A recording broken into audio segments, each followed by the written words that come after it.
नमस्कार, prime debate में आपका स्वागत है और मैं हूं आपके साथ प्रिया तिवारी। सरकार ने मन बना लिया है कि अब मनरेगा यानी कि Mahatma Gandhi national rural employment guarantee scheme यानी कि ग्रामीण इलाकों में रोजगार देने के लिए जो योजना पिछले करीब 1.5 दशक से चली आ रही थी, अब उसका नाम बदलने का सरकार ने पूरा मन बना लिया है और अब इसका नाम जो है वो होगा विकसित भारत जी राम जी योजना यानी कि ग्रामीण रोजगार एंड आजीविका मिशन।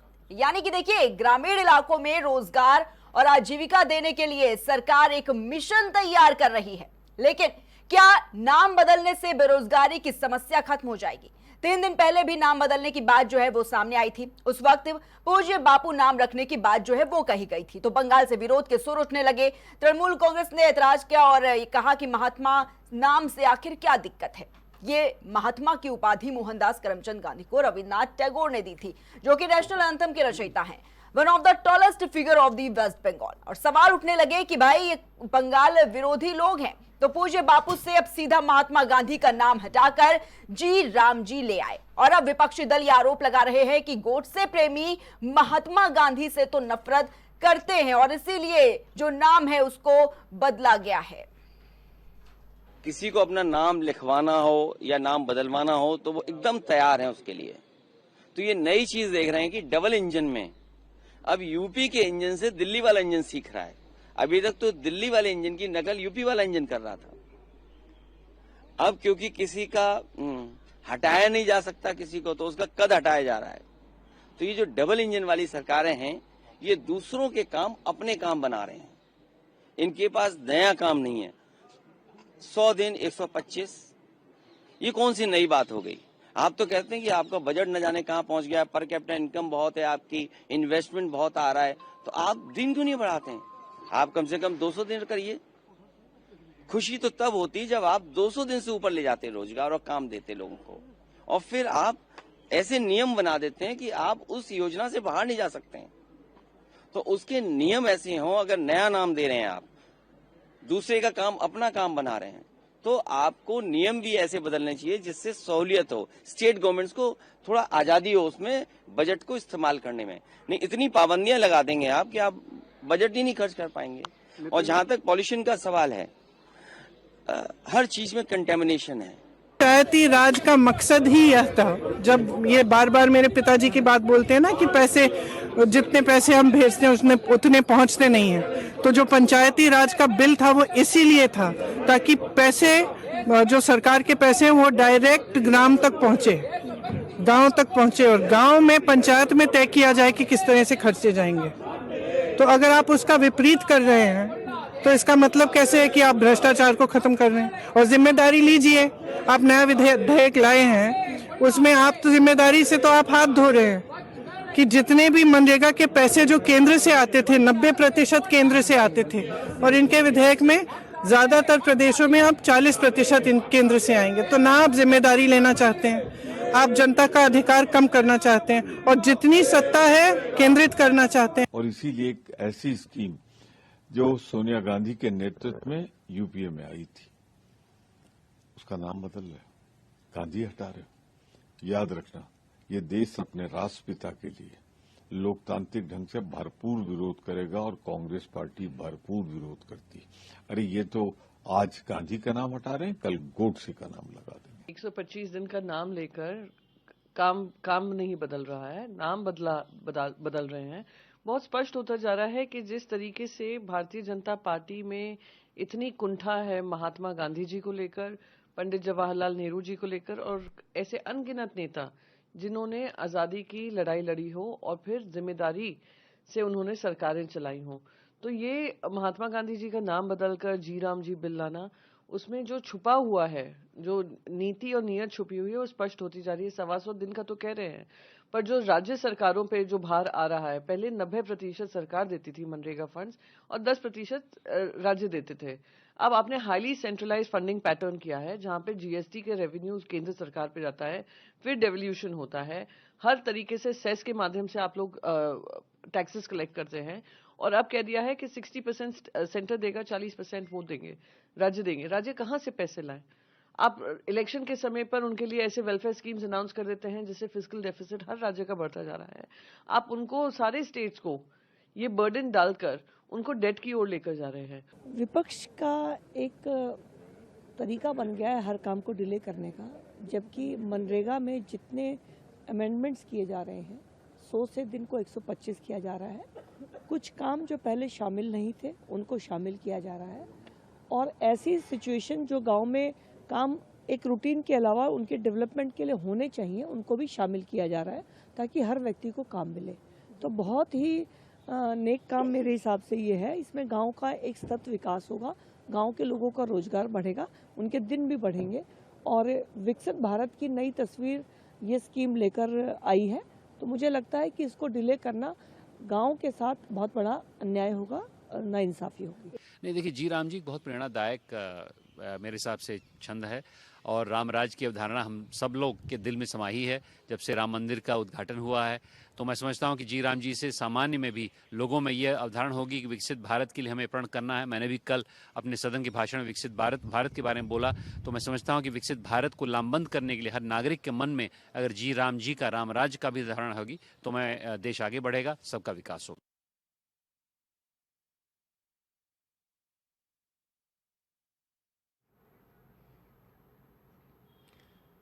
तो देखिए, जो नाम बदला गया है मनरेगा का, उसके बाद सियासी घमासान भी बिल्कुल देखने को मिल रहा है। संसद में जोरदार हंगामा भी हुआ है, और इसी के चलते आपको बताना चाहेंगे कि तमाम तरह के जो आरोप हैं वो समाजवादी पार्टी और कांग्रेस पार्टी लगाती हुई नजर आ रही है।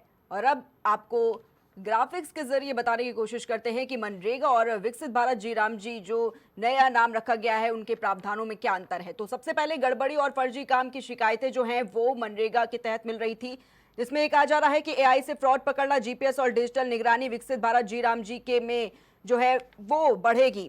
दूसरी तरफ मनरेगा में सोशल ऑडिट को कमजोर बताया गया है, और इसी के चलते जी राम जी में साल में 2 बार ऑडिट को अनिवार्य किया गया है। मनरेगा की बात करें तो देखिए, मनरेगा में खेती के समय मजदूरों की कमी बताई गई है, जबकि जी राम जी जो नया नाम रखा गया है, जो नया प्रावधान है, उसके जरिए आपको बताना चाहिए कि देखिए, बुआई कटाई में 60 दिन काम बंद करने की बात कही गई है। मनरेगा में मजदूरी चोरी की भी शिकायत जो है वो लगातार मिल रही थी, और अब पूरी तरीके से जी राम जी में डिजिटल भुगतान की बात कही गई है। 100 दिनों का काम मनरेगा का जो प्रावधान है उसके तहत था, और अब इसको बढ़ाकर 125 दिन कर दिया गया है। दूसरी तरफ मनरेगा की बात करें तो 90% केंद्र और 10% राज्यों से फंडिंग की बात कही जा रही थी, और अब देखिए, अब 60% केंद्र और 40% राज्यों की फंडिंग जी राम जी के नए प्रावधान के तहत होगी। बात करें मनरेगा की तो 2005 की ग्रामीण जरूरतों पर यह आधारित थी, जबकि विकसित भारत जी राम जी का जो प्रावधान है उसके तहत ये जो पूरा विजन है वो विकसित भारत 2047 विजन के तहत है। तो वीबी जी राम जी योजना पुरानी मनरेगा को पूरी तरह से बदल देगा, और 2005 का कानून खत्म हो जाएगा। नए बिल में काम के दिनों को 100 से बढ़ाकर 125 करने का प्रस्ताव है। फोकस जल संरक्षण, ग्रामीण बुनियादी ढांचे, जलवायु परिवर्तन से निपटने वाले कार्यों और आजीविका से जुड़े प्रोजेक्ट्स पर होगा। और फंडिंग का तरीका बदल रहा है। पहले केंद्र अनस्किल्ड मजदूरी का पूरा खर्च उठाता था, और अब ये सेंट्रल रिस्पॉन्स्ड स्कीम होगी, जिसमें कि सामान्यतः राज्यों में 60:40 और उत्तर पूर्व और हिमालयी राज्यों में 90:10 का अनुपात होगा। और कृषि मौसम में काम पर रोक, बायोमेट्रिक और जियो टैगिंग से निगरानी और पेमेंट तेज करने जैसे प्रावधान है। लेकिन विपक्ष इससे काफी नाराज है। कांग्रेस इसे महात्मा गांधी का अपमान बता रहा है। कांग्रेस अध्यक्ष मल्लिकार्जुन खड़गे, प्रियंका गांधी, शशि थरूर और जयराम रमेश जैसे नेताओं ने यह कहा कि गांधी जी का नाम हटाना उनकी विरासत को मिटाने की कोशिश है, क्योंकि गांधी जी ग्राम स्वराज के प्रतीक थे। विपक्ष का यह आरोप है कि सिर्फ नाम बदलकर क्रेडिट लेने की मांग है, जबकि पहले मोदी जी इसे फेलियर का स्मारक कहते थे। विपक्ष का यह आरोप कि नए नियमों से काम की गारंटी कमजोर होगी, राज्य सरकारों पर बोझ बढ़ेगा और केंद्र नियंत्रण ज्यादा हो जाएगा।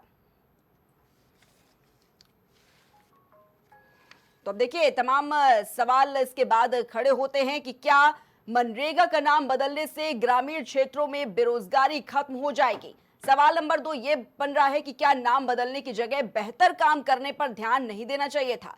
और यह सवाल भी कि महात्मा गांधी नाम से दिक्कत आखिर क्या है। क्या योजना से महात्मा गांधी का नाम हटाने से बापू का अपमान हो गया।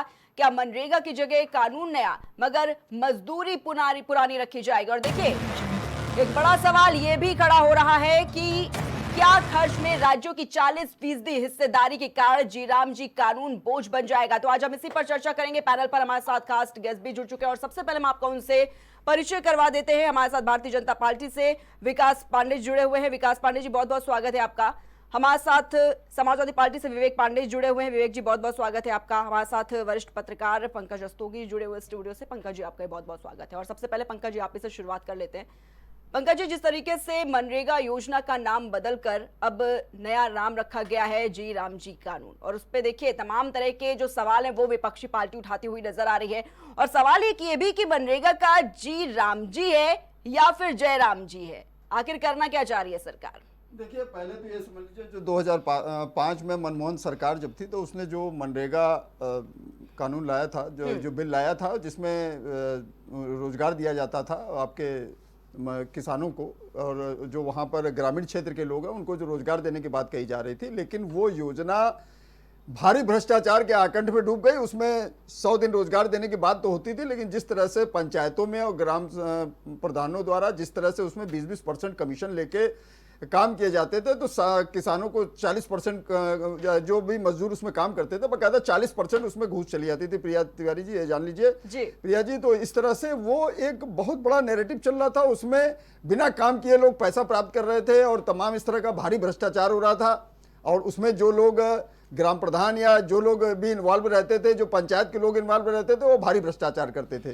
तो केंद्र सरकार ने, आज कृषि मंत्री ने जिस तरह से ये योजना जी राम जी विकसित भारत जी राम जी योजना का श्रीगणेश किया, तो ये एक तरह से नया बिल है।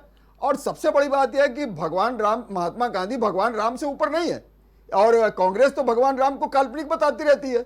और अगर भगवान राम के नाम पे इस योजना का श्रीगणेश हो रहा है, ये योजना लाई जा रही है, तो बहुत ऐतिहासिक निर्णय इस सरकार का है, केंद्र सरकार का, एनडीए सरकार का। और इसमें 100 दिन के बजाय 125 दिन काम मिलेगा और सबसे ज्यादा काम की गारंटी रहेगी। अगर काम नहीं मिलेगा तो आपको रोजगार, बेरोजगारी भत्ता मिलेगा। इसके मुख्य पहलू हैं, देखिए, ये मान के चलिए कि 100 दिन की जगह 125 दिन रोजगार मिलेगा, ये बहुत बड़ी बात है।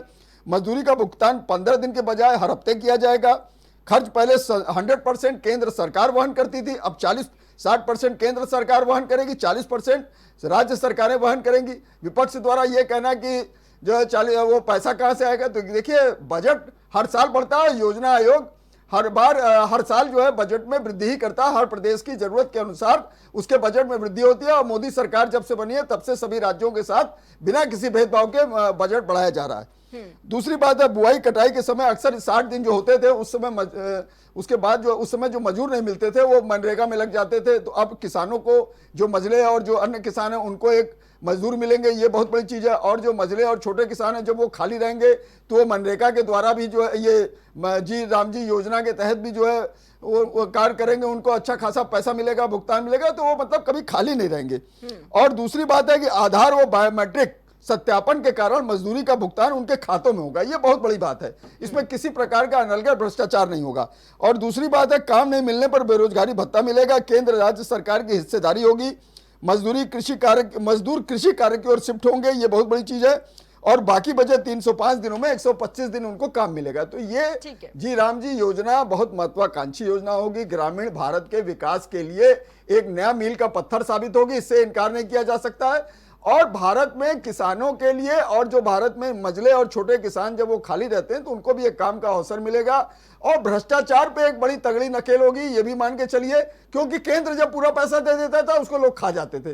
अब जब राज्य की हिस्सेदारी उसमें रहेगी 40%, तो जो ये उसमें लगान नहीं लगाते थे, जिस तरह से पंचायत और ग्राम प्रधान और सब मिलकर इसमें 20-20% भ्रष्टाचार करते थे 40% का, वो बिल्कुल बंद हो जाएगा, उस पर लगाम लगेगी। तो करोड़ों रुपए के भ्रष्टाचार पे अंकुश लगेगा। और चूंकि कांग्रेस को या विपक्षी दल, चाहे एनडीए गठबंधन के, चाहे आपके ममता बनर्जी हो, चाहे आपके उत्तर प्रदेश के जो समाजवादी पार्टी के राष्ट्रीय अध्यक्ष अखिलेश यादव हो, चाहे प्रियंका गांधी हो, सब लोग बापू के नाम को बदलने की बात कर रहे हैं। तो भगवान राम से ऊपर हमारे ये महात्मा गांधी नहीं है। अगर महात्मा गांधी भगवान राम के ऊपर इस योजना को लाया गया है तो ये बहुत ऐतिहासिक निर्णय है एनडीए सरकार का। ठीक है, विवेक पांडे जी, किस तरीके से देख रहे हैं? सबसे पहले तो क्या जो मनरेगा का नाम बदला गया है उससे दिक्कत है, या फिर उसमें से गांधी जी का नाम हटा दिया गया है, इससे दिक्कत है? तकलीफ किस बात से? देखिए, मंच पे उपस्थित सभी सम्मानित पैनलिस्टों के साथ मैं आपके जितने भी श्रोतागण हैं, मैं सभी को प्रणाम करूंगा और अपनी बातों को अनुमोदन के साथ अभिव्यक्त करने की अनुमति चाहूंगा। देखिए, बापू से तो समस्या नहीं हो सकती है। मुझे जहाँ तक समस्या दिखाई जो बात आ रही है कि बापू से समस्या नहीं, बापू से समस्या इसलिए नहीं हो सकती है क्योंकि देश के सबसे ज्यादा इलेक्ट्रल बॉन्ड के चंदे इनको मिलते हैं और उस पर गांधी जी, चूंकि बापू स्वयं विराजमान है, तो मुझे लगता है बापू से तो समस्या नहीं होगी। 2024 के स्विस बैंकों में भारतीयों द्वारा जमा जो किया गया था काला धन, वो 37,600 करोड़ के आसपास से अधिक था। 3.54 बिलियन स्विस फ्रैंक से अधिक हो गया था और 23 की तुलना में ये 3 गुना से अधिक था। और वर्तमान में सरकार ने संसद में कहा कि अब उनके पास काले धन का कोई आंकड़ा नहीं है। तो बापू से समस्या नहीं है क्योंकि काला धन बढ़ रहा है। अब तो आंकड़े भी नहीं है उनके पास, चूंकि 24 में आंकड़े आ गए थे, जारी हो गए थे, मीडिया में भी प्रचलित हो गया था, मीडिया ने भी चला दिया था, तो आंकड़े आ गए थे आधिकारिक रूप से। लेकिन अब आंकड़े नहीं है क्योंकि अब बापू मुझे लगता है बहुतायत रूप में, बहुसंख्यात्मक रूप में इनके पास है, तो उससे उनको आपत्ति नहीं होगी। आपत्ति किससे है? आपत्ति इससे है इन्हें कि ऐतिहासिक महापुरुषों के नाम और ऐतिहासिक महापुरुषों के काम, आजादी में इनका योगदान ना होना और बार बार संसद में जो सवाल ये उठाते हैं, इतिहास का जब दोहरीकरण करने का ये प्रयास करते हैं और जो ये अपने नवनिर्मित तर्कों को 2014 के बाद जो लिखे गए उनको प्रस्तुत करने का प्रयास करके स्वयं को आजादी का सबसे बड़ा समन्वयक स्थापित करने का प्रयास करते हैं और उसमें ये बार बार फेल होते हैं। तो एक नई रणनीति के तहत इस देश के महापुरुषों का, इस देश के जितने भी हमारे क्रांतिकारी, समाज सेवी और जितने भी कांग्रेस से विशेषकर जुड़े हुए नाम थे या जो भी स्वाधीनता आंदोलन से जुड़े हुए लोग थे, उन लोगों के नामों को समाप्त कर एक नया अध्याय 2014 के बाद जो ये दावा करते हैं कि आजादी मिली है, उसको नए लिखने की परिणति के रूप में कहीं ना कहीं आज इस योजना को प्रकान्वित करने का ये प्रयास कर रहे हैं। दूसरी बात। तीसरी बात, लाखों साइन बोर्ड, होर्डिंग, कार्यालय, नाम पट्टिका, शिला पट्टिका, रजिस्टरों को बदलना, रंगाई पुताई सब चेंज करना पड़ेगा, नया बिल लाना पड़ेगा, नया अध्यादेश लाना पड़ेगा, नए कानून पास करने पड़ेंगे, विधेयक पास होगा, सब ठीक। लेकिन उसमें खर्चा कितना होगा जरा उसकी भी जानकारी दे देते देश को। भाई होर्डिंग प्रचार प्रसार में तो चूंकि इनको एक आदत हो गई है ना कि अपने सरकार को ये सूचना विभाग के माध्यम से धक्के मरवा करके हर बार देश के ऊपर थोप रहे हैं। कोई दिक्कत नहीं है, चलिए ठीक है, लेकिन जनता के टैक्स के पैसे से ये काम होगा। चूंकि जनता के टैक्स के पैसे से भी सरकारी योजनाएं क्रियान्वित होती हैं, राजनीतिक दलों के चंदों से नहीं होती हैं। जब मन में आया नाम बदल दिया, जब मन में, इसी योजना की आलोचना संसद में की थी मोदी जी ने, आपको याद होगा। इसी को सबसे बड़ा इन्होंने कहा था कांग्रेस का सबसे बड़ा भ्रष्टाचार है, आज इसी को आत्मसात करने के लिए मजबूर है। देखिए सबसे बड़ी समस्या क्या, मैं आपको मुद्दे पे लेके आता हूँ। IMF ने अभी एक जारी किया थी, एक रिपोर्ट में ये बताया था कि हमारी जो अर्थव्यवस्था C ग्रेड में उसको कहीं ना कहीं रेटिंग कर दी गई। आर्थिक गवर्नेंस का कहीं ना कहीं वहां पे घोर अपमान माना गया और घोर कहीं ना कहीं वहां पे वित्तीय शुद्धिकरण में त्रुटि पाई गई। उन्होंने IMF ने कहा कि आंकड़ों में मोदी सरकार हेराफेरी कर रही है। अब आंकड़ों की बाजीगरी इसलिए क्योंकि 27 में चुनाव है, पैसा लाना है, फंड जमा करना है, चुनाव लड़ने के लिए इनको देश के पैसे से PM केयर का आज तक इन्होंने हिसाब नहीं दिया। PM केयर को भी ऐसे ही लाए थे। और एक आश्चर्य की बात सुन लीजिए, आज आपको एक बड़ी बात, कल 3 मंत्रालय के लोग जिम्मेदारों ने प्रेस कॉन्फ्रेंस की है।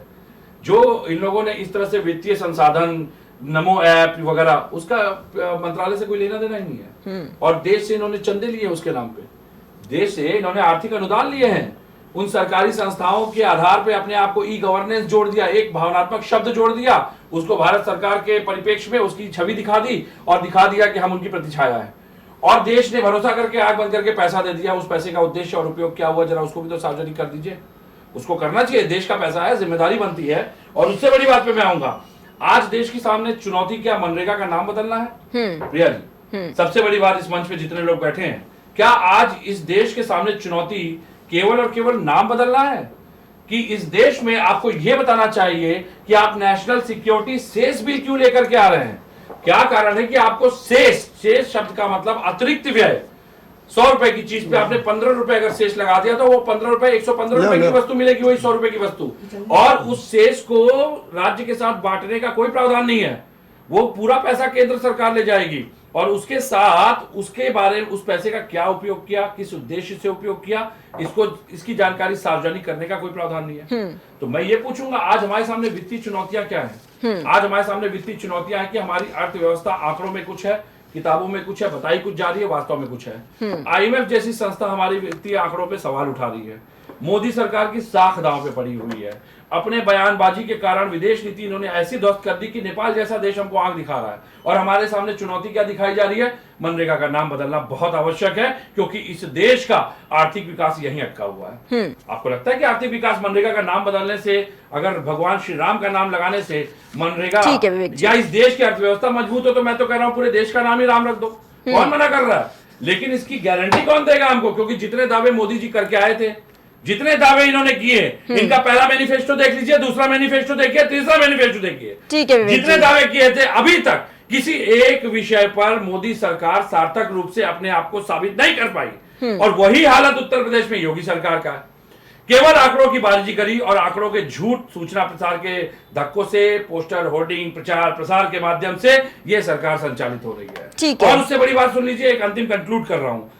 उत्तर प्रदेश सरकार और केंद्र सरकार आपसी समन्वयन ही नहीं है, आपसी समन्वयन ही नहीं है, जिसका परिणाम जनता भुगत रही है। केंद्र सरकार कुछ कहती है, उत्तर प्रदेश कुछ कहता है, डबल इंजन की सरकार बताते हैं, एक इंजन दाएं भाग रहा है, एक इंजन बाएं भाग रहा है, एक इंजन को दिल्ली चलना है। मतलब ये वो हालत कर दी इन्होंने उत्तर प्रदेश की कि पूरे राजनीति का सर्कस बना हुआ है। कल देखिए कितना वाहियात और गिरा हुआ दृश्य एक आया, इन्होंने जिसके लिए पूरा जोर लगा दिया। उत्तर प्रदेश के मुख्यमंत्री से लेकर के पूरा भाजपा कैबिनेट गिर पड़ा बिहार के चुनाव में। और कल देखिए वो नीतीश कुमार एक बच्ची का हिजाब खींच रहे हो मंच के ऊपर। सरकारी कार्यक्रम में बच्ची सुरक्षित नहीं है, सरकारी कार्यक्रम में बच्ची सुरक्षित नहीं है। हमारे सामने कानून मुद्दा कानून व्यवस्था की चुनौती का है, महिलाओं के सम्मान का है, कि मनरेगा का नाम बदलने का है।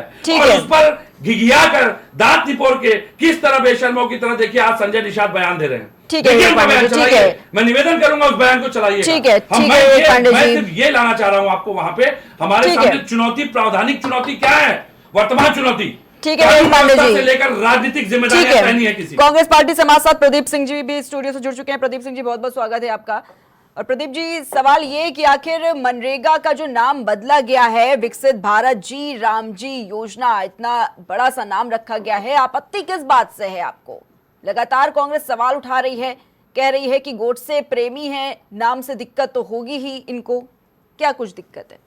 निश्चित तौर पर देखिए, एक गांधी को इनके वैचारिक पूर्वज नाथूराम गोडसे ने मारा, या उनका शरीर से उनकी आत्मा छीनी, और उनके वैचारिक वारिस एक बार फिर गांधी पर वैचारिक हमले कर रहे हैं और उस योजना से नाम हटाने की बात कर रहे हैं। बात ये नहीं है कि नाम, गांधी जी का नाम हटाने से और बनाने से गांधी जी के का जो सम्मान पूरे विश्व में है वो सम्मान हट, क्योंकि आप जब दुनिया में जाते हो तो कहीं हर जगह आपको गांधी के सामने ही नतमस्तक होना पड़ता है। यहाँ आप नाम हटाओ बनाओ बात नहीं, बात ये है कि आप धोखा दे रहे हो उन साथियों को जो इस देश की अंतिम पंक्ति में खड़े साथी हैं। आप उनको धोखा देने के बाद आप चाह रहे हो बहस गांधी के महात्मा गांधी के नाम हटाने पर हो, और पूरा का पूरा कानून बदल दे रहे हो। ये कौन सी पूरे भारत के आजाद भारत में ये पहली स्कीम है जहां रोजगार ना मिलने की गारंटी है 60 दिन, जहां पर सरकार कहती है कि हम आपको 60 दिन रोजगार नहीं देंगे, इस बात की गारंटी देती है। सर यही तो मोदी की गारंटी है।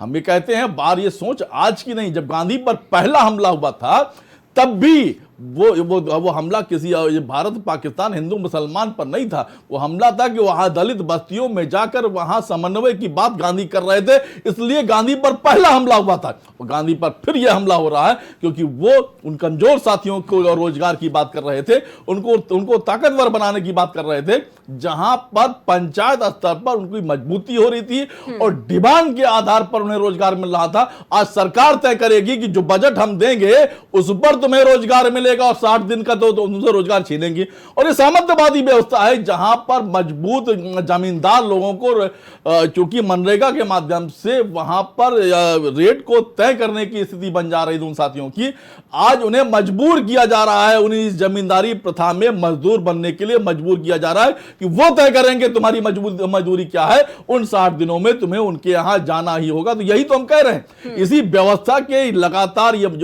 आज जो भारत डॉक्टर भीमराव अंबेडकर के संविधान को खारिज करने की बात कर रहे थे, 400 पार 400 पार 400 पार का नारा दे रहे थे और कह रहे थे भारत का संविधान बदल देंगे। ये वही संविधान है जो नागपुर पर धूल भाग रहा है, उसी संविधान को कहीं न कहीं बैकडोर एंट्री संविधान की है जहां पर अंतिम साथी को और कमजोर करने की कोशिश है। तो हम ये कह रहे हैं बार बार, आप ये देखिए, आप जिस तरीके से अब आपने 60 दिन की बात कर दी, आप जिन लोगों के पास अभी जिनको पैसा देने की, बंगाल की बात कर लीजिए, बंगाल के मनरेगा मजदूर हाईकोर्ट जाते हैं, हाईकोर्ट उन्हें सरकार को निर्देशित करता है कि आपको पैसे देने होंगे, सरकार जो है सुप्रीम कोर्ट पहुंच जाती है और उसके बाद जब आदेश हो जाता है तो सरकार अब प्रक्रिया बता रही है, ये प्रक्रिया होकर आज भी पैसा नहीं दे रही। तो हम ये कह रहे हैं कि निश्चित तौर पर कहीं न कहीं पूरी व्यवस्था को बदलने की बात है, उन कमजोर साथियों को और कमजोर करने की बात है, ये षड्यंत्र है और जमींदारी व्यवस्था को स्थापित करने की कोशिश है। ठीक है विकास पांडे जी, आखिर नाम बदलने की ये जो पुरानी रीति है, विपक्ष ये कह रहा है कि आखिर कब खत्म करेंगे इन रीतियों को? देखिए, पहले तो बहुत बहुत धन्यवाद प्रिया जी आपका। प्रिया जी, मुझे लगता है कि इस योजना के नाम से कांग्रेस पार्टी को नफरत इसलिए हुई, ऐतराज इसलिए हुआ क्योंकि उसमें भगवान श्री राम का नाम जो जुड़ गया। ठीक है, और मुझे लगता है कि एक कदम आगे जाके सोचने का ये अवसर है विपक्ष के लिए भी, और मुझे लगता है तमाम आपके दर्शक भी इस पर विचार करेंगे। मुझे लगता है कि एक चीज आपको याद होगी आप सभी को कि श्रद्धेय बापू जी का जो भजन था, हम सबको याद है, रघुपति राघव राजा राम। तो प्रभु श्री राम जिनके दर्शन हुआ करते थे, उस दर्शन को आगे किया है। तो मुझे लगता है कि वो भी मानते थे कि राम दर्शन से इस देश का कल्याण हो सकता है, उसी पर तो हम आगे जा रहे हैं। अब दिक्कत यहाँ पर है कि अभी आपने सुना हो नाम बदलने का जिक्र आया, मुझे अभी याद आया कि श्रीमती प्रियंका वाड्रा जी ने अपने दोनों बच्चों के नाम को बदला है, उनके सरनेम को चेंज किया है। तो मेरे साथी अभी उस पर थोड़ा प्रकाश डालेंगे। अच्छा, दूसरी चीज मुझे लगता है कि बार बार आप बापू के अपमान की बात करते हैं और तमाम तरीके के आरोप प्रत्यारोप लगाते हैं। एक योजना का नाम था जवाहर रोजगार योजना, किसने बदला था उसका नाम? जरा पूछिए इनसे, क्यों बदला था? क्योंकि नाम बदलने से तो कुछ होता नहीं है भाई। तो नाम क्यों बदला था? कांग्रेस पार्टी ने ही बदला था ना जवाहर रोजगार योजना का नाम, क्यों बदला था? तो अभी बताएंगे हमारे साथी। दूसरी चीज, समाजवादी पार्टी के साथी को उनने कहते नहीं ना सूत ना कपास और गुत्थम गुत्था, ना इधर है ना उधर है, और मुझे लगता है कि तमाम तरीके की राजनीति में हिस्सेदार बनने चले आते हैं। तो जरा मुझे बता दीजिए कि जब नाम बदलने पे इतना लंबा चौड़ा खर्चा बता रहे थे, जाने क्या क्या खर्च कर देंगे, क्यों भाई? मान्यवर काशीराम नगर का नाम क्यों बदला था? खर्चा नहीं हुआ था, बगैर खर्चे के बदल गया था सर। ज्योतिबा बाई फूले नगर का नाम क्यों बदला था? खर्चा नहीं हुआ था सर, बगैर खर्चे के बदल गया था। ठीक है ना? तो मुझे लगता है रमाबाई नगर का नाम क्यों बदला था? खर्चा नहीं हुआ था सर, समाजवादी पार्टी की सरकार में ऐसे ही बदल गया था बगैर खर्चे के। ठीक है, अखिलेश यादव जी ने कह दिया और बदल गया नाम, काम खत्म, कोई खर्चा नहीं। बड़ा दुर्भाग्यपूर्ण है ये कि अपने गिरेबान में नहीं झांकना चाहते। और डर किस बात का है? डर है भगवान श्री राम से, डर नहीं है इन्हें भगवान श्री राम से ऐतराज है। ये वही लोग हैं भाई, आप देखिए कभी भी राम का नाम आएगा, जहां राम का नाम आएगा वहां सबसे ज्यादा दर्द अगर किसी के पेट में होगा तो वो कांग्रेस पार्टी और समाजवादी पार्टी। देखिए कितना जबरदस्त दर्द हुआ। आप देखिए ना, डिपेंड करने पे आ गए तो खर्चे गिना दिए कि इतना खर्चा। आपको मालूम है अगर हमें मनरेगा से ऐतराज होता तो 3 गुना बजट किया है 2014 से 24 तक के बीच में, 3 गुना बजट मनरेगा को आवंटित किया गया। आप किसी योजना के अच्छे पहलुओं पर विचार ही नहीं करना चाहते। आपको तो राजनीतिक महत्वाकांक्षा साधनी है, आपको गोडसे याद आ जाएंगे, आपको तमाम लोग याद आ जाएंगे। क्यों? क्योंकि आपको अपना राजनीतिक एजेंडा साधना है। मैंने अपने साथी को धैर्य से सुना था। प्रिया जी जरा इनसे कह दीजिए धैर्य से सुने भाई। अरे सरकार धैर्य से सुनो भाई। अरे मैं इंटरप्ट ही नहीं कर रहा, तो आप धैर्य की बात क्यों? मैं तो धैर्य लेके बैठा हूँ, आप बोलिए, अपनी बात करिए। तो मुझे लगता है कि तमाम सी चीजें आपके सामने है। देखिए निश्चित तौर पर जब नरेंद्र मोदी जी ने इस पर पहल की, और मुझे लगता है कि बार बार बात कर रहे हैं, भ्रष्टाचार की योजना बनकर के ये रह गई थी। और जिस तरीके से नरेंद्र मोदी जी की सरकार आने के बाद हमने इसके बजट को 3 गुना बढ़ाया और हर संभव कोशिश की कि जिस उद्देश्य के लिए इस योजना को लाया गया था वो उद्देश्य पूरा हो। लेकिन किन्हीं कारणों से अगर वो उद्देश्य नहीं पूरा होता हुआ दिख रहा था तो उसके बाद इस योजना में जो भी परिवर्तन, केवल नाम नहीं बदला जा रहा है। आप अगर ये प्रचारित करें कि केवल नाम बदला जा रहा है, नाम नहीं बदला जा रहा है। और इस योजना का पूरा खाका 125 दिन का काम, और काम को भी डिवाइडेशन किया गया है कि जो काम, जैसे कई बार ऐसा होता था कि जैसे मजदूरी के दिन चल रहे हैं, खेती किसानी के दिन चल रहे हैं, बुआई कटाई के दिन चल रहे हैं, तो वहां पर लेबर की जो श्रम है उसके लिए, मजदूरों की उपलब्धता के लिए उस समय को इससे हटाया जा रहा है, जिससे कि जो काम है, जो काम के घंटे हैं वो अपने आप बढ़ेंगे। जाहिर सी बात है कि उस ड्यूरेशन में हम अगर काम कहीं भी, देखिए बहुतायत मात्रा में ग्रामीण में इस समय काम उपलब्ध होता है जब बुआई कटाई का समय होता है। विकास जी, लेकिन देखिए सबसे बढ़िया जिक्र तो इस बात का है कि मनरेगा में 100 दिनों का काम होता था, अब इसको 125 दिनों का काम कर दिया है आपने। नहीं, बिल्कुल मैं उन्हीं सारी चीजों पर आ रहा हूँ। इसकी चाहे बायोमेट्रिक है और जियो टैगिंग के माध्यम से निगरानी है, तमाम ऐसे प्रावधान किए गए हैं कि जिसको लेकर के मुझे लगता है कि कभी हमारे साथी नहीं बात करेंगे। और दिक्कत यहाँ पर है, देखिए ठीक है विकास जी, लेकिन दिक्कत तो ये भी है ना कि आपने 100 दिन को 125 दिन तो कर दिए हैं, लेकिन इस योजना के तहत अगर बात की जाए उन 50 दिन तो काम मिला ही नहीं उनको, तो 100 को 125 कर देने से क्या ही फायदा। 2015 और 16 में 48.85% रहा, 2016 और 17 में 46% रहा, 2017 से 18 में 45% रहा, ये तो 50% भी नहीं पहुंचा। तो 125 दिन बढ़ाने से क्या ही फायदा, अगर 100 दिन तो वो वही पूरे कर लिए होते आप। इसीलिए इस योजना में जो अमूल चूक बदलाव हैं वो किए जा रहे हैं, लगातार किए जा रहे हैं। देखिए 60% अगर केंद्र ने अपना बजट किया है और पूर्वोत्तर के राज्यों के लिए उसे एज इट इज 90% रखा गया है। इसीलिए किया है कि आपकी जिम्मेदारी बढ़ेगी। जाहिर सी बात है कि हमारा कंट्रीब्यूशन, हमें ज्यादा पैसा अगर राज्यों को खर्च करना पड़ेगा तो उस योजना पर ज्यादा अच्छी तरह से ध्यान देंगे। अब दिक्कत यहाँ पर है कि समाजवादी पार्टी हो चाहे कांग्रेस पार्टी, दिक्कत राजनीतिक उद्देश्यों की पूर्ति है, इससे ज्यादा कुछ नहीं है। आप राजनीतिक उद्देश्यों की पूर्ति के लिए, अब इन्हें एक नाम से दिक्कत नहीं है। देखिए नाम से दिक्कत इन्हें बहुत पहले से रही है। हम मुगल गार्डन का नाम बदला, इनके अंदर दर्द हुआ। कर्तव्य पथ किया गया, इनके अंदर दर्द हुआ। औरंगजेब रोड का नाम बदला गया, इनके अंदर दर्द हुआ। तो ये जो दर्द है ये कोई कम, मैं माफी के साथ कहना चाहता हूं कि इनका दर्द अभी कम नहीं होने वाला है। ठीक है विकास जी, लेकिन मेरा ये सवाल कि 2020 में नीति आयोग के सामने एक थर्ड पार्टी असेसमेंट किया गया था इस पूरे स्कीम का, मनरेगा का, उसमें रिपोर्ट भी है नीति आयोग की। उसमें देखिए ये कहा गया था इस स्कीम के फायदे ही फायदे हैं, इंक्लूसिव ग्रोथ के लिए ये स्कीम काफी अच्छी है, ग्रामीण इलाकों में जीवन स्तर बढ़ाने के लिए काफी अच्छी है, आजीविका की सुरक्षा के लिए मनरेगा काफी अच्छी है, वाटर सिक्योरिटी और सॉइल कंजर्वेशन के लिए बहुत अच्छी है, लैंड प्रोडक्टिविटी बढ़ाने के लिए बहुत अच्छी है, ग्रामीण इलाकों में इस स्कीम के तहत मजदूरी भी बढ़ रही है। और इसके बावजूद लग रहा है कि इस स्कीम को बदलना चाहिए। आखिर फिर क्यों बदलना चाहिए जब स्कीम के इतने अच्छे अच्छे फायदे गिना चुके हैं पहले ही 2020 में? तो नंबर 1 प्रिया जी, मुझे बताइए कि इस स्कीम में बदला क्या? केवल नाम को छोड़ करके बताइए कि इस स्कीम में इम्प्रूवमेंट हुआ है या चीजें? ये तो आपने सबसे पहले ही बताया था विकास जी, ये तो आपने शुरुआत में ही बता दिया था ना कि ये नाम नहीं बदला गया है, पूरी स्कीम बदल दी गई है। आपने शुरुआत में ही सबसे पहले यही लाइन बोली थी, अब आप हमसे पूछ रहे हैं। मैं वही बता रहा हूँ, स्कीम में क्या बदला गया है ये तो आप बताएंगे ना, क्या बदला गया है? आपने तो सबसे पहले इस बात का जिक्र किया। अगर 100 दिन के रोजगार के अवसर को 125 दिन किया गया तो मुझे लगता है कि आपको लगता है कि इससे स्कीम कमजोर होगी या इससे स्कीम और बेहतर होगी? अगर राज्यों का कंट्रीब्यूशन बढ़ा दिया गया है तो उत्तरदायित्व की भावना बढ़ेगी या घटेगी, आप तय कर लीजिए। दूसरी बात, इसमें पर्यावरण जैसे हैं और तमाम ऐसे विषयों को जोड़ा गया है जिससे रोजगार के अन्य अवसर उपलब्ध हो। इसका दायरा बढ़ाया गया है, तो क्या इससे आपको लगता है कि रोजगार के अवसर या लोगों को लाभ में कमी आएगी? तो जो बढ़ाने के लेकिन इस पर तो मनरेगा का हमेशा अगर आप वो ग्राफ देखेंगे तो वो डाउन ही हुआ है। 2020 से 21 में 7.55 करोड़ ही सिर्फ लोगों ने उसमें किया। और देखिए अगर बात की जाए 2025 में 25 की, तो 12 दिसंबर तक 4.71 करोड़ जो मजदूर हैं वो इसमें भाग लिए हैं। यानी कि आप देखिए कहां 7 करोड़, कहां इतनी संख्या घट गई। उससे पहले भी मैंने आपको बताया कि किस तरीके से कितना बड़ा डाउनफॉल देखा गया, काम ही नहीं मिल रहा है उनको। भाई 50% काम तक नहीं मिला, आप 125 दिन करने से क्या फायदा हुआ? लेकिन आप इस बात का भी तो जिक्र करिए, अगर वो 100 ही दिन रहते और उन 100 दिन को ही पूरा किया जाता उस टारगेट को, बोलिए। मुझे लगता है 2012 का बजट आप उठा करके देखेंगी, मनरेगा का बजट 33.7% खर्च हुआ था 2012 में, 33.7%। 67% से ज्यादा बजट मनरेगा का होल्ड ऑन चला गया था। क्यों चला गया था? कांग्रेस पार्टी की सरकार थी, वही इस योजना को लाई थी।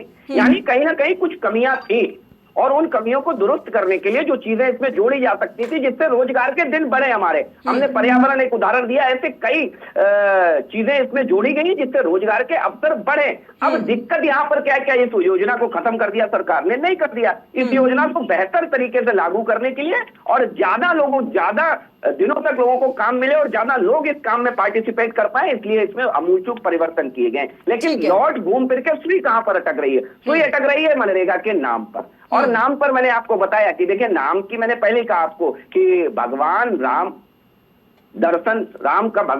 का जो राम दर्शन है वो महात्मा गांधी जी का प्रथम उद्देश्य था, तो उनके दर्शन को लागू करने का काम हमारी सरकार ने किया है। तो मुझे लगता है कि उन भगवान श्री राम में अगाध आस्था थी महात्मा गांधी जी की, अब उन पर भी लागू होने पर दिक्कत इन्हें है, उसका तो इलाज हमारे पास नहीं है। ठीक है विकास जी, 3 दिन पहले भी इसी पर चर्चा हो रही थी कि नाम बदल देना चाहिए, तब पूज्य बापू रखा गया, लेकिन बंगाल में विरोधी सुर उठने लगे इस पर भी कि भाई पूज्य बापू क्यों, महात्मा क्यों हटा दिया गया।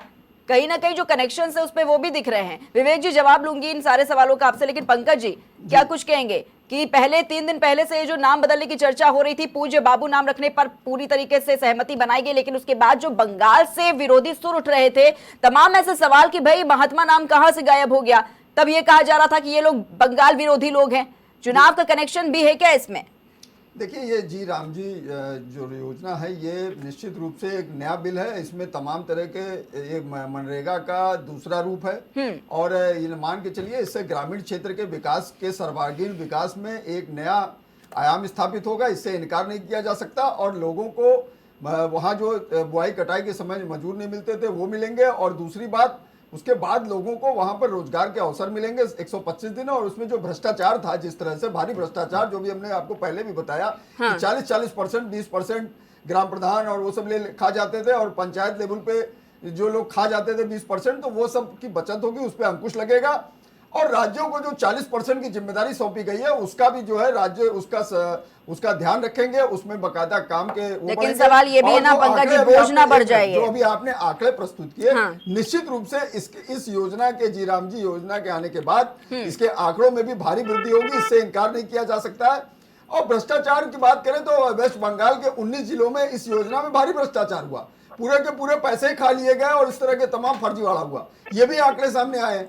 तो इसका सर्वाधिक लाभ जो वहाँ के किसान, जो वहाँ के मजदूर वर्ग के लोग हैं, जो निचले पायदान पे हैं, उनको उसका लाभ मिलेगा, इससे इनकार नहीं किया जा सकता। ये एक महत्वाकांक्षी योजना एनडीए द्वारा लाई गई है, जिसके सार्थक परिणाम अभी आपको कुछ दिन बाद सामने दिखाई देंगे। और जिस तरह से मोदी सरकार ने इसके बजट में वृद्धि किया है, 3 गुना बजट वृद्धि किया है एनडीए सरकार ने, उससे भी इनकार नहीं किया जा सकता। तो सरकार का फोकस, सरकार का विजन इनके प्रति प्रतिबद्ध है। इसीलिए देखिए इस तरह का बजट भी बढ़ाया गया कि इतने बजट में वृद्धि की गई, तो इसके देखिए सार्थक परिणाम अभी सामने आएंगे। ठीक है, और बापू जो है भगवान राम से ऊपर नहीं है, और अगर भगवान राम के नाम पे अगर इस योजना को लाया गया है तो उसमें क्या बुराई है? सीधी सी बात है। इसलिए इस तरह की बात करना, और कांग्रेस तो हमेशा ही भगवान राम को काल्पनिक मानती रही है, तो इसलिए इस तरह की बात करने का कोई औचित्य नहीं है। सीधे सीधे विजन होना चाहिए लोगों का। क्या नाम है, रोजगार, देश के प्रगति में 70% आबादी कृषि आधारित है, हमारे गांव में ही 70% आबादी निवास करती है, और वहीं पर तमाम मजदूर और बहुत सी आबादी निवास करती है, तो उसको सीधा लाभ इससे मिलेगा, इससे इनकार नहीं किया जा सकता है। और 100 दिन की बजाय 125 दिन कर दिया गया है, तो इसलिए भी ये देखिए उनको, और अगर नहीं काम मिलता है तो उनको बेरोजगारी भत्ता दिया जाएगा। तो इस तरह के प्रावधान इस बिल में किए गए हैं। निश्चित रूप से इसका सर्वाधिक फायदा ग्रामीण क्षेत्र की जनता को और ग्रामीण के क्षेत्र के मजदूरों को मिलेगा। ठीक है, विवेक पांडे जी अपनी बात रखिए। देखिए, 2 बातों को स्पष्ट करना पड़ेगा। ये जो एक परिपाटी बनाने का प्रयास किया जा रहा है, प्रोपेगेंडा सेट करने का कि भ्रष्टाचार, अभी सीएजी की एक रिपोर्ट आई थी कुछ दिन पहले, सीएजी की एक रिपोर्ट आई थी जिसमें कि धन के दुरुपयोग को लेकर के पूरा विस्तृत सारांश उसमें दिया गया। उसमें बड़ी संख्या में परियोजनाओं का लंबे समय तक अपूर्ण रहना और 4000 करोड़ से अधिक के कार्य अधूरे पाए गए। सीएजी ने जो ऑडिट किया, अपात्र व्यक्ति लाभार्थियों को भुगतान किया गया, होस्ट वर्कर्स को, जिसको केवल कागज पर दिखा करके भुगतान किया गया, रिकॉर्ड में हेराफेरी, जॉब कार्ड गायब थे, मास्टर रोल ठीक से नहीं भरा गया और सामग्री की लागत पर निर्धारित 40% की सीमा से अधिक खर्च किया गया। अब सुनिए, उसकी व्याख्या भी कर दूं, अन्यथा फिर सवाल उठेंगे। गुजरात पहला स्टेट, 2025 में सीएजी की रिपोर्ट कहती है कि केवल दाहोद और भरूच में 71 करोड़ से अधिक घोटालों का पता चला, जिसमें भाजपा के नेता शामिल थे। ठीक, उत्तर प्रदेश में और उसके बाद मध्य प्रदेश में 2024 की रिपोर्ट बताती है कि अनुपालन मुद्दों की ओर लंबे स्तर पे भ्रष्टाचार इसमें कारित किया गया। अब सीएजी की रिपोर्ट को आप नहीं मानते तो उस पर मेरा कुछ कहना नहीं है, क्योंकि ये तो किसी रिपोर्ट को नहीं मानते हैं जो कार्यालय से भाजपा की निकलती है उस रिपोर्ट के अलावा। उसके बाद आते हैं, अभी इन्होंने कर्तव्य पथ की बात तो मैं सेकंड करूंगा। कर्नाटक और वेस्ट बंगाल का 2022 से कर्नाटक और वेस्ट बंगाल का फंड मनरेगा का किस आधार पर रोका केंद्र ने? क्या इन्होंने इस बात को रखा कि केंद्र ने कांग्रेस शासित राज्यों का मनरेगा फंड रोका है? क्योंकि वेस्ट बंगाल इनके लिए सबसे बड़ा टारगेट है आज के समय में चुनाव को लेकर के। इनका अगला टारगेट ही चुनाव, और ये जो नाम आ रहा है ना योजना को लेकर के, ये जानते हैं कि ध्रुवीकरण करने में भी इनको आसानी होगी। ये बहुत उद्देशित लोग हैं, इनका आधार जो है काम करने का वो कहीं ना कहीं जातियों पे आधारित है। मैं आपको बड़ी स्पष्टता से बता दूं, अभी हमारे भाई ने बहुत अच्छी बात की थी, बजट बढ़ाया गया। मुद्रास्फीति की दर जब गिरती है तो बजट बढ़ाना आपकी मजबूरी है, ये आपने कोई एहसान नहीं किया है। संसाधनों के उचित उपयुक्त अनुपलब्धता के आधार पे मुद्रास्फीति की दर अगर बजट आप नहीं बढ़ाएंगे तो आप उसको संसाधनों को उपलब्ध कैसे कराएंगे? अगर 100 रुपए की चीज 125 रुपए की हो गई और 1000 की वैल्यू अगर 450 रुपए की हो गई तो बजट बढ़ाना आपकी मजबूरी है। ये इस देश के ऊपर कोई एहसान नहीं कर रहे हैं आप। डॉलर भाग रहा है, रुपया टूट रहा है, रुपए की कमर टूट रही है, लेकिन इनके नेताओं के बयान क्या है? मनरेगा के परिप्रेक्ष्य में बात कर रहे थे ना कि हमने बजट बढ़ाया। बजट बढ़ाना, मैं फिर कह रहा हूं, आर्थिक संसाधनों को कमजोर करके आपने रुपए को जो गिरने दिया, उससे आज जो डॉलर की स्थिति है, देश की अर्थव्यवस्था टूट रही है। आईएमएफ ने इसी का उल्लेख किया और सी ग्रेड पे ला करके रेटिंग पे इन्होंने देश को बी ग्रेड से सी ग्रेड में लाने वाले ये पहली सरकार है।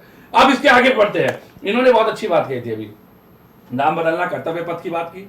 कल नीतीश जी ने कर्तव्य पथ पे शपथ लेकर के राजपथ की तरफ चल करके जो कृत्य किया है, जरा उसकी भर्त्सना और आलोचना कर दीजिए भर्त्सना और आलोचना।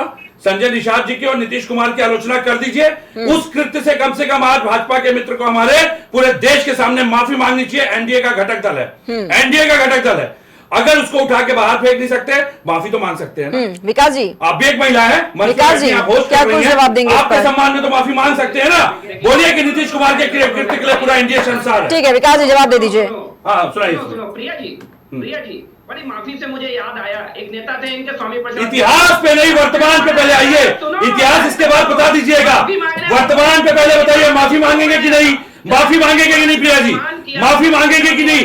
एक सवाल पूछ रहा हूँ, माफी मांगेंगे कि नहीं? हाँ या ना में पूछिए। माफी मांगेंगे? क्या एनडीए शर्मसार है? क्या एनडीए शर्मसार है? क्या एनडीए शर्मसार है? क्या एनडीए के लोग शर्मसार हैं? मैं फिर पूछ रहा हूँ, वरना मैं कपिल मिश्रा का मुद्दा उठाऊंगा अभी। इसके आगे बढ़ करके मैं कपिल मिश्रा का भी मुद्दा उठाऊंगा जो संसद में ठीक है विवेक पांडे जी, ठीक है, मैं उस मुद्दे को भी ले आऊंगा।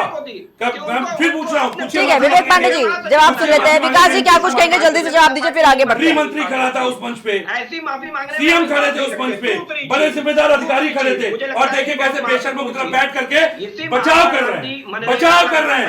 पूरे देश ने देखा है कल का दृश्य, कल के दृश्य को सार्थक करने वाले ऐसे भाजपा के लोग हैं। कल के दृश्य को समर्थन देने वाले भाजपा के लोग हैं, और कल के दृश्य के बाद ठीक है, उनका जवाब सुन लेते हैं इस पर। ठीक है विवेक जी, क्यों बदला कांग्रेस पार्टी ने उस योजना का नाम? ठीक है विकास पांडे जवाब दीजिए इस फिर पर। बोल रहा हूँ, माफी मांगेंगे? कल के कृत्य में माफी मांगेंगे? मुख्यमंत्री नीतीश कुमार को बनाने के लिए पूरा भाजपा कुंभा उतर गया था। योगी आदित्यनाथ तक जाके प्रचार करके आए थे। क्या यही ठीक है विवेक पांडे, क्या देश में महिलाओं की विवेक स्थिति पांडे यही जी, है? ठीक है। प्रिया जी, कल आपके मुंह पे कल कोई आपके साथ ठीक है। करके निकल जाएगा और ये भाजपा के लोग समर्थन करेंगे।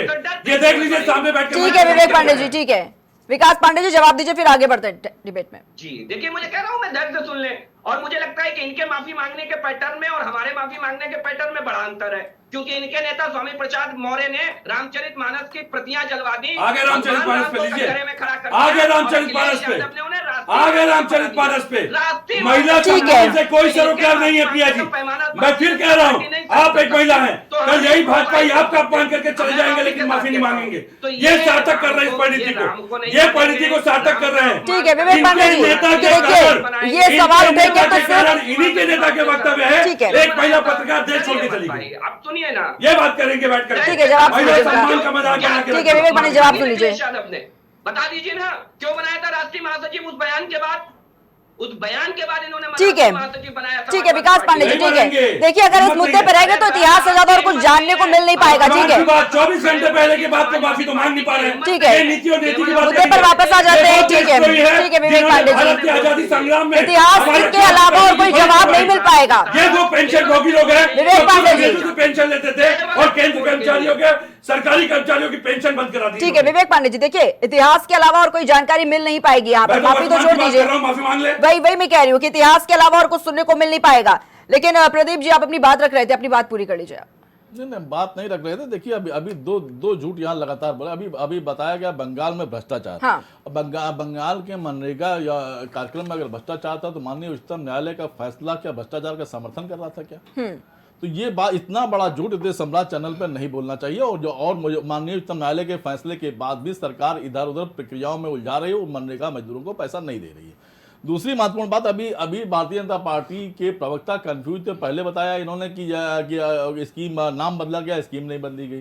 फिर बताया कि नहीं ऐसा नहीं, ऐसा कुछ नहीं है, स्कीम भी बदली गई, चिंता न करें स्कीम भी बदली गई। तो नाम बदलने में प्रभु श्री राम का नाम नहीं है, एक्चुअली नाथूराम से इन्हें इतना प्यार है कि नाथूराम का नाम से नाम रखे हो कि गांधी का नाम हटा के प्रभु श्री राम का नाम नहीं रख सकते, ये नाथूराम का नाम रखते हैं क्योंकि उसी के वैचारिक वारिस हैं ये। तो निश्चित तौर पर जब हम ये कहते हैं और महात्मा गांधी जी की जो सोच था, जो विजन था, निश्चित तौर पर अंतिम साथी को स्वराज योजना के तहत जो ग्राम सभा थी उनको ताकत देने की प्रदीप जी पूरी बात आ जाने दीजिए। और यहां क्या हो रही है, ग्राम सभा के अधिकारों को छीनने की बात हो रही है। और बजट की स्थिति क्या, आप अभी बता रहे थे सबको रोजगार मिलेगा, सबको ताकत मिलेगी।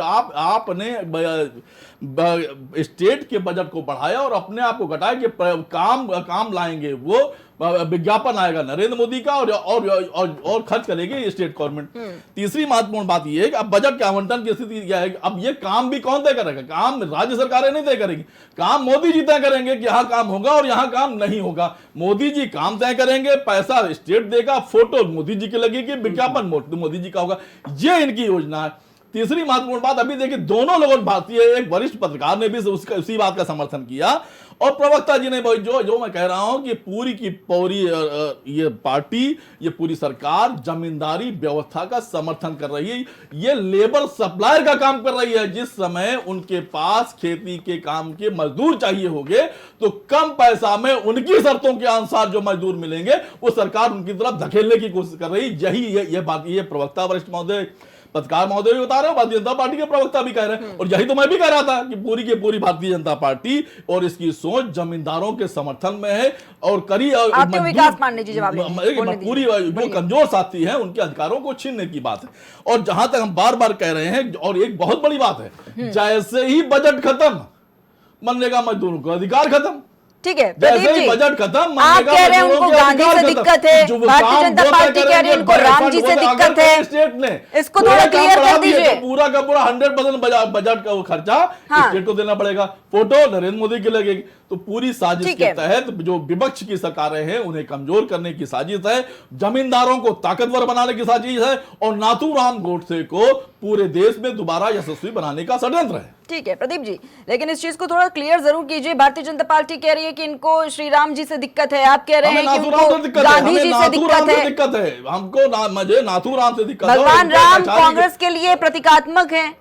भगवान आप कह रहे हैं हमारे पूरे देश को दिक्कत नाथूराम से है। हाँ। एक बार फिर स्पष्ट समझ लीजिए। और नाथूराम के आड़ में जिस तरीके से उन नॉन स्किल मजदूरों का शोषण होने जा रहा है और जमींदारों का समर्थन करती है सरकार, उनकी तरफ उन्हें धकेलने की कोशिश कर रही है, ये पूरे देश में होने नहीं देंगे। कांग्रेस पार्टी पूरे देश में कल प्रदर्शन करने जा रही है। ठीक है विकास जी, कौन से जी राम जी में कौन से राम जी आप लेकर आए हैं? कौन से राम है ये? प्रभु श्री राम है या फिर नाथूराम है? इनको क्लियर करिए आप। अगर नाथूराम नहीं है तो नाथूराम मुर्दाबाद कहते हैं। अरे सर देखिए, अगर नाथूराम नहीं है, नाथूराम इनके आदर्श नहीं है, तो नाथूराम गोडसे मुर्दाबाद कहते हैं। जवाब तो सुनिए, ठीक है विकास जी बोलिए। बता, बहुत जरूरी बात है ये। पहुंच गई बात आपकी वहां तक, विकास जी बोलिए। कोई मजदूरों की बात नहीं पहुंच रही, हमारी क्या प्रदीप जी सुनो ना भाई, प्रदीप जी सुनो मेरी, बोलिए भाई सुनो ना, बोलिए विकास जी। सबसे पहली चीज तो ये वो राम है जो श्रद्धेय बापू महात्मा गांधी जी का दर्शन हुआ करते थे। रघुपति नाथूराम आपके हृदय में है या नहीं है? समाधि पर लिखा है। सर सुनो ना, नाथूराम आपके हृदय में है या नहीं? मैं बताऊंगा कि आपके हृदय में नाथूराम आपके हृदय में है या नहीं? आप बोलिए, हम भी जवाब ठीक है प्रदीप जी आप सुन भी लीजिए। नाथूराम पे बता दीजिए, नाथूराम आपके हृदय में जवाब है तो या सुनिए नहीं? पहले, फिर काउंटर कीजिएगा। आप बताइए, नाथूराम आपके हृदय में है या नहीं? आप नाथूराम आपके हृदय में है या नहीं? नाथूराम के मंदिर आपने बनवाए या नहीं बनवाए? आरएसएस की हर ठीक है प्रदीप जी जवाब सुनिए पहले, फिर आप बोलिएगा। होती है नहीं होती? ठीक है अब सुनिए। भाई डर रहे हैं क्यों? नाथूराम से तो डरेंगे ही, नाथूराम से तो डरेंगे ही। ठीक है नाथूराम तो भैया, नाथूराम। अरे प्रदीप जी आप ही का सवाल रखा था कि ये जी राम जी में कौन से राम है, प्रभु श्री राम है या फिर नाथूराम है? बोलने तो दीजिए उनको, एक्सप्लेन तो करने दीजिए। बोलिए विकास जी। देखिए मैंने कहा आपको कि ये भगवान, ये प्रभु श्री राम है और हाँ। ये वो प्रभु श्री राम है जो महात्मा गांधी की समाधि पर लिखे हैं हे राम। ये वो प्रभु श्री राम है जो महात्मा गांधी के दर्शन रघुपति राघव राजा राम में प्रभु श्री राम है। ये वो राम नहीं है जिनके लिए कांग्रेस पार्टी ने एफिडेविट दे दिया। नाथूराम है या नहीं है? राम काल्पनिक है। नहीं, नाथूराम ये नहीं है, बता दीजिए आप, यही कर दीजिए कि ये नाथूराम नहीं है। महात्मा गांधी जी ने आप इतना ही कर दीजिए कि नाथूराम है, नाथूराम की योजना नहीं है, इतना ही कर दीजिए आप। नाथूराम मुर्दाबाद न कहिए। आप में साहस हो तो आप ये बताइए नाथूराम की योजना नहीं है। आपके हृदय में नाथूराम नहीं है, कह दीजिए। अब सुन भी लीजिए, ठीक है बोलिए बोलिए। लेकर के आपने झूठ बोल लिया तो सुनिए, ये चुनौती है आपको, चुनौती है। तो आप माननीय उच्चतम न्यायालय के फैसले को अगर आप झूठा बता रहे हैं तो आप कंटेम्प्ट कर रहे हैं। माननीय उच्चतम न्यायालय का फैसला जिसपे सरकार अब बगले जाकर रही है, अगल बगल की प्रक्रिया बता रही है। नाम पहले कितने बदला? ग्रामीण रोजगार नहीं, बंगाल पे झूठ बोला आपने, बंगाल पे आपने झूठ बोला।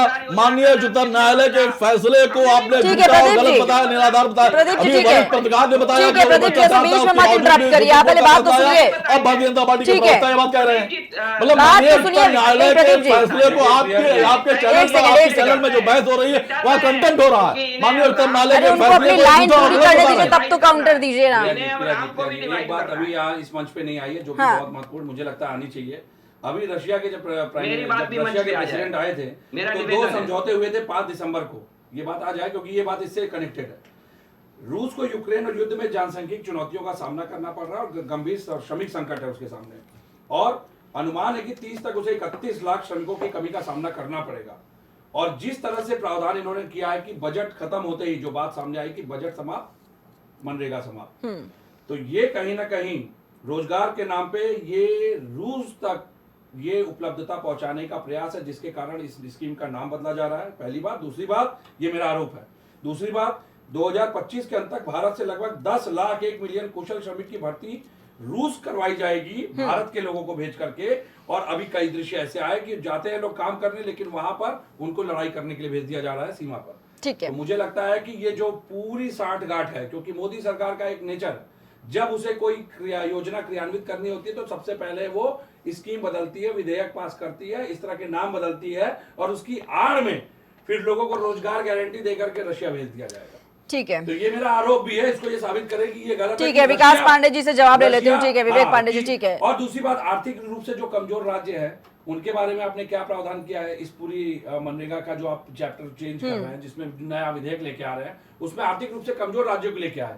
क्योंकि अगर देखा जाए विश्व बैंक के अकॉर्डिंग जो ऋण की दर है वो हर व्यक्ति पे, प्रति व्यक्ति पे लगभग समान है, लेकिन राज्यों के अनुसार जो जीडीपी गिर रही है, जो राज्यों के अनुसार आपने मुद्रास्फीति गिराई है, उसमें तो हर व्यक्ति की आय समान नहीं है ना।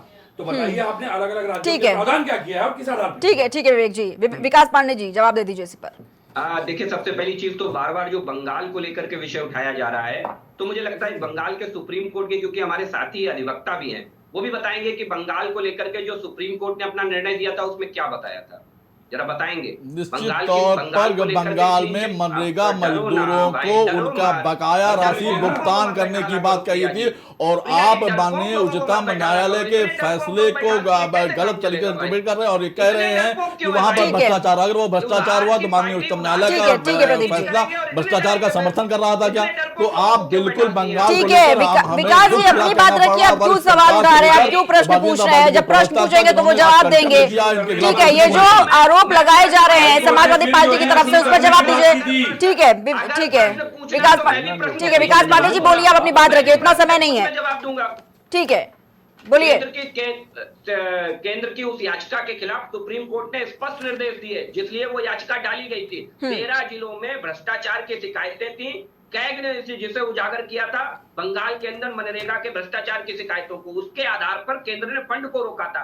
और जब उसे रिलीज करने की बात की गई सुप्रीम कोर्ट के द्वारा तो उन्होंने शर्तें लगाई और उन्होंने कहा कि 100% ई-केवाईसी अनिवार्य होगा मजदूरों का।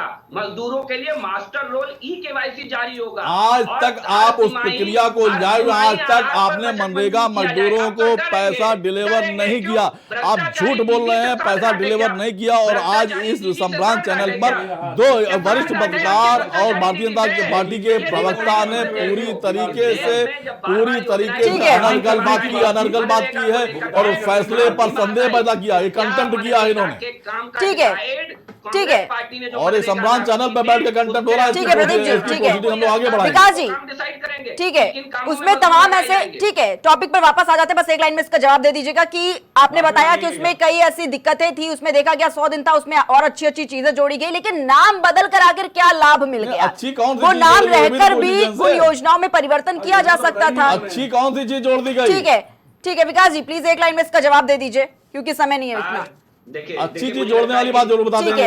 प्रदीप जी सुनो ना, आप अच्छी चीज जोड़ने वाली बात बताइए। ठीक है, ठीक है, अच्छी ठीक चीज है प्रदीप जोड़ने वाली जी, बात विकास जी को जवाब देने दीजिए प्लीज। बोलिए विकास जी। लोगों को प्रिया जी पूछ लिया करिए, डरते तो नहीं है। ठीक है विकास जी बोलिए, अब आपको बोल रही हूँ बोलने के लिए, आप जवाब नहीं दे रहे। ठीक है विकास जी, बार बार नाम क्यों बदला जा रहा है? कभी शहरों का नाम बदल दे रहे, कभी किसी योजना का नाम बदला जा रहा है, कहीं बस नाम ही बदलने से होगा? अगर आपने कहा कि उसमें परिवर्तन लाना जरूरी था, कुछ ऐसी चीजें थी जिनमें बदलाव होगा तो वो और अच्छे से योजना रहेगी, तो नाम बदलने की जरूरत आखिर कैसे पड़ गई? बस एक लाइन में जवाब दे दीजिए। बस बहुत महत्वपूर्ण सवाल आपने छोड़ा है बोलिए। और मुझे लगता है कि इस सवाल को आप अपने दर्शकों तक भी छोड़िए और दर्शकों के विवेक पे छोड़िए कि जिस ठीक है विकास जी, आप एक लाइन में जवाब दीजिए ना। अच्छी चीजें क्या जोड़ी गई ये जरूर बताएंगे। बता तो रहे हैं वो 100 से 125 दिन कर दिए गए। वो संसदीय समिति कहते रहे पहले कितनी शिकायतें मिलती थी, अब पूरी तरीके से उसको हाईटेक कर दिया गया, इतनी टेक्नोलॉजीज बढ़ गई है, उसमें एआई को जोड़ दिया गया है, चोरी पकड़ी जाएंगी। और क्या सुनेंगे प्रदीप जी? बोल तो रहे वो लगातार हमने इतनी अच्छी योजना कर दी, उस बात का जवाब तो ले लेने दीजिए उनसे कि क्यों नाम बदला गया, क्या वजह थी नाम बदल के? बोलिए विकास जी। नाम का प्यार है। प्रिया जी बोलिए प्रिया जी, मुझे लगता है कि एक सवाल इसमें और आप जोड़ सकती थी और वो इस योजना को जब 2005 में लागू किया गया तो इस योजना का नाम था ग्रामीण रोजगार गारंटी योजना। क्यों इस योजना का नाम कांग्रेस पार्टी ने बदला? ये भी कांग्रेस पार्टी से सवाल होना चाहिए क्योंकि पहले भी बदला गया, हम तो आज बदल रहे हैं। विकास जी कितना हम इतिहास में जाकर सवाल करेंगे? समय नहीं है, सत्ता में आप हैं, जो प्रेजेंट में हो रहा है उसी पर सवाल करेंगे ना। पहली प्रायोरिटी तो यही ना आपसे सवाल करने की, कांग्रेस से तो सवाल करने की प्रायोरिटी है नहीं, आप यही समझ रहे हैं ना। ये है कि भाजपा के पास वर्तमान तथ्य अपने ही सरकार के नहीं है और वो केवल और केवल कांग्रेस और इतिहास के दम पे बैठे हुए हैं, उनके अलावा चर्चा का कोई विषय नहीं। नेहरू जी से सुबह होती है और गांधी जी पे रात समाप्त हो जाती है। अरे सर, मैं नेहरू जी की प्रतिमा अपने कार्यालय में स्थापित कर लीजिए, उनको आदर्श मान लीजिए और बापू के चरणों में नतमस्तक हो जाइए। ठीक है विवेक जी, विकास जी, ठीक है। इससे बड़ा सत्य कुछ नहीं है, तभी आपको श्री राम की प्राप्ति होगी। क्यों किया गया नाम तो तभी आपको श्री राम की प्राप्ति होगी। चरित्रहीन लोग हैं, माफी नहीं मांगेंगे।